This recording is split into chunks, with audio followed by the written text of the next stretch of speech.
இந்த வீடியோ பிடிச்சிருந்தா சப்ஸ்கிரைப் பண்ணுங்கள், பிடிச்சிருந்தா லைக் பண்ணுங்கள், கமெண்ட் பண்ணுங்கள், ஷேர் பண்ணுங்கள். ஜூஸ் செய்வது எப்படின்னு வாங்க போய் பார்க்கலாம்.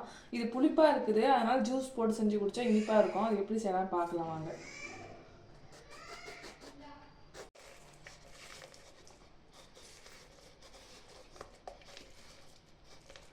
இப்போ புளிஞ்சாச்சு. அது தேவையான பொருட்கள் பார்க்கலாம் வாங்க. சால்ட்டு,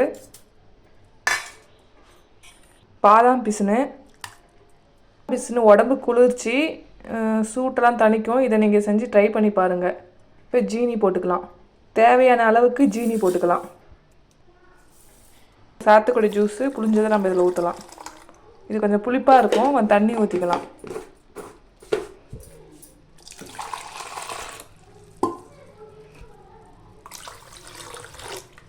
இதுக்கு ஐஸ் கட்டி குழந்தைங்களுக்கு கொடுக்குற மாதிரி ஐஸ் கட்டி போட வேணாம். பெரியவங்க குடிக்கிற மாதிரி ஐஸ் கட்டி போட்டுக்கோங்க.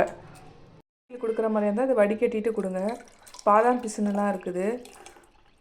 ஐஸ் போட இப்போ நாங்கள் ஐஸ் போடலைன்னா நாங்கள் குழந்தைங்களுக்கு கொடுக்குறோம். இந்த வீடியோ பிடிச்சிருந்தா சப்ஸ்கிரைப் பண்ணு.